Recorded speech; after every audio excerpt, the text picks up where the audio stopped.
Hi everyone, this video is a little bit different from the usual videos that I make. I wanted to talk a little bit about the brain. Now the brain is fascinating and it's especially relevant in the context of dementia. But what we're learning through neuroscience is that the brain has this capacity to heal itself, this neuroplasticity that's fairly new in neuroscience. Traditionally, we thought of the brain as this sort of godlike thing that sat above the body, and the body really was secondary to the brain. But we know that's not true now. The brain sends signals to the body sends signals to the brain, and the two work in a very synchronistic way. One can't really function without the other. But there's other parts of the body that we're learning have surprisingly similar attributes to the brain. Now, the brain is really an organ of billions of neurons. Neurons are cell-like things that have a body, dendrites, and an axon, and they communicate information from one neuron to another. Now, we also know that the heart has about 40,000 neurons. This is relatively new information too. Traditionally, we thought the heart was simply a pump, an organ that just pumped blood.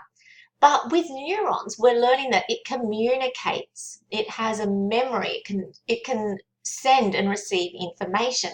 In fact, the heart sends more information to the brain than the brain sends to the heart.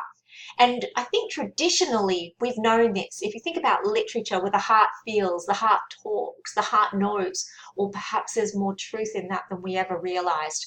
But science continues to develop and evolve, and we will learn more about the function of the neurons that are present in the heart. The gut also has about 400,000 neurons. So the gut has an intrinsic role, and if you want to go and have a little look on Google, there's some fascinating information about the brain and gut connection. The gut is actually like a second brain, and the role of the gut in mental health is quite fascinating. So the brain, it signals the body to release chemicals, endorphins and hormones, but a lot of the chemicals, particularly serotonin, the chemical that's the happy chemical, the one that's involved in mood dysregulation. And serotonin is the chemical that we try to get more of when we give someone antidepressants through various mechanisms, either to increase the serotonin in the body or to block it from being reuptaked into the cells. So serotonin is something that, whilst the brain triggers the release of, it's actually released in the gut. About 90 to 95% of serotonin is released in the gut. And you probably feel that emotion in the gut, whether it's incredible joy, intense pleasure. You can feel a certain sensation in the stomach, or grief or heartache. They're felt in the core, in the body. So yes, the brain is involved, but perhaps not to the extent that we once thought it was. Anyway, this video, I could easily get sidetracked talking about the brain. I love brains. But I wanted to tell you a few fascinating facts about the brain. So fact one is your brain contains about half a galaxy of tiny little computers. Our brains, I mentioned before about the neurons, but it's estimated between 86 billion and about 100 billion neurons that are found in the brain. Now, this is about half the number of stars in the Milky Way.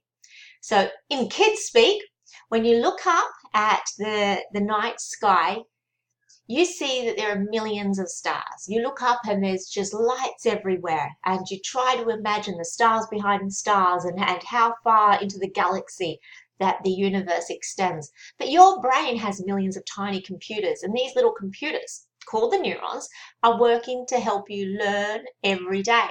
But in addition to learning every day, they're also working to restore functions.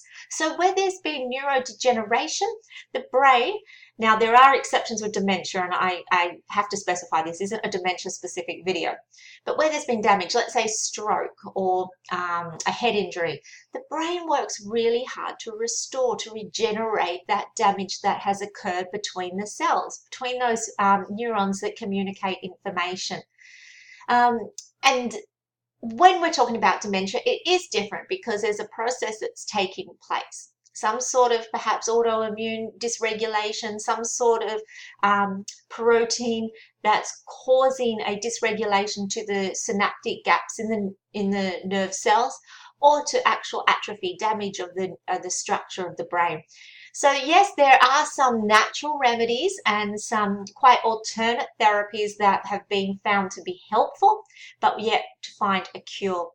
So some of these helpful therapies have been through the senses. So really our senses, our sight, our smell, our taste, our hearing, and our tactile sensory system, the sense of touch, is our communicating way, our doorway to the outside world. It's through our senses that information is received and interpreted in the brain, and we respond to this sensory stimuli. So this stimuli is always coming in through our senses, and our brain is making sense of it and doing things with it. So some of these alternate therapies that I talk about are using the sensory experience to reshape the brain. And this is why we call the brain plastic, because we can mold it, we can change the shape of it, we can change the cellular structure of it. And one way that has proven to be effective in achieving this is through that sensory information. So using things like sound, through smells, through vibrations, heat, light. There's some really interesting therapies, but I'm not going to digress, although I probably already have. So fact number 2, your brain is constantly creating these neurons. While you are developing inside your mother's stomach in the womb, your brain is growing neurons at about 250,000 neurons per minute. I mean, after you're born, this does slow down a bit, but you will still continue to create neurons throughout your life. Now, this is something that science didn't always understand. We thought that once the brain was formed and had finished its development, then it was set, and that once damage occurred, damage was done. But we now know this is not true. The brain can repair itself, and this is opening the door to a whole heap of investigations in neuroscience about how we can find ways to restore the damage that has occurred in the brain, and this does extend to the various dementias. So fact 3, your brain is always reprogramming. Each of these billions of neurons is connected to thousands of other neurons, and these form networks. So damage in one area can impact function in another because of this really intricate interconnection of neural activity. These connections are continuously being created and reshaped, and in some cases lost. And there is a bit of an old adage about use it or lose it, and it tends to be true. Brain is a bit like a muscle.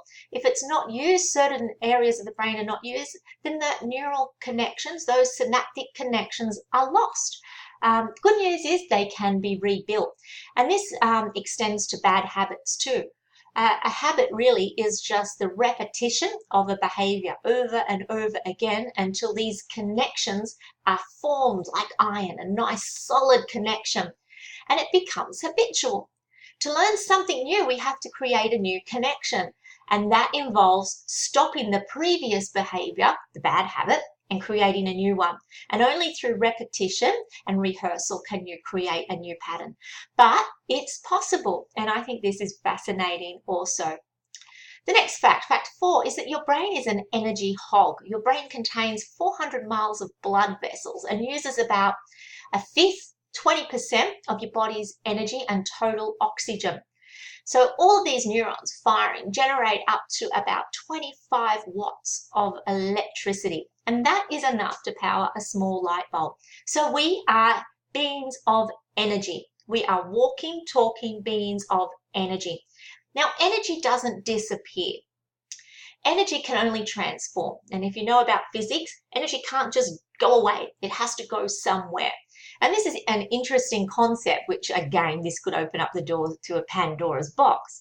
But what happens to us as beings of energy when we die, when that circuitry is switched off and that energy, that 25 watts of current is no longer circulating our body? Where does it go? If it can't just stop, it has to go somewhere. Perhaps it goes back into the universe, perhaps it goes somewhere else, perhaps it's reincarnated, transformed. I don't pretend to have the answers, but we are energy beings. In fact, the heart produces a lot of energy too. And through recent science and through spec analysis, we can now measure the output of the energy from the heart. And we actually know it extends about 3 feet from our bodies. And the energy goes out and it sort of circles back in. And again, this might be karma. What you put out, the form of energy you put out can come back to you. It's measurable and it's objective, but how we interpret that is still a little bit of an unknown. But the energy of people is not something that is, only in science. It's something we feel, we're intuitive, we're aware of. Have you ever walked into a room and the energy is just bad? You walk into that room and you know something's not right. Or conversely, you walk into a room and it's warm and it's fuzzy and it feels good and the energy is positive and alive. This is this interconnectedness that we share, and our energy systems do affect other people's energy. And again, this is measurable. Through spec analysis, we can actually look at the energy that's produced from the human heart and it changes form. In fact, through certain types of advanced scientific analysis, just by looking at this measurement, this objective output, the people that are specialized in this field can interpret the emotional state of the person just through the energy they're producing. So energy is so important. I am going to do one last fact and I'm going to end it there. But fact 5, your brain hates diets. Now, at first glance, your brain seems to contain a lot of wasted space, about 60% fat or 73% water. But these are actually crucial areas for all that energy use. Dehydration of just 2%, small amount of dehydration, impairs your attention and memory and brain cells, those areas of the brain that are starved of energy, and they begin to cannibalize other brain cells. The cells sort of eat away each other, which is why you need really good nutrition and rest for your brain to work at its full potential. So we know that most of us are walking around dehydrated. Tests have been done and the majority of us are dehydrated. I'm not sure how much water you need per day, but I know it's a lot more than what I drink. I'm lucky if I have any actual cups of water per day. I say to people, I have it in my coffee. Does that count? But no, it doesn't count. I wish it did because I drink a lot of coffee, which isn't necessarily a good thing either, but I'm not giving up my coffee anytime soon.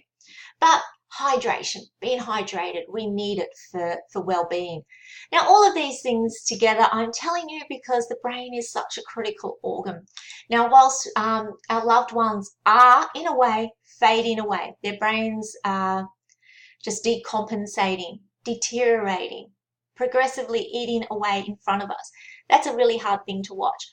But again, this is not necessarily a video about them. This is a video about us and our brains. We need to look after ourselves. Self-care, good hydration, good diet, and look after those cells in your brain. Keep yourself mentally alert, learning new things. It's never too late, or you're never too old to learn a new skill.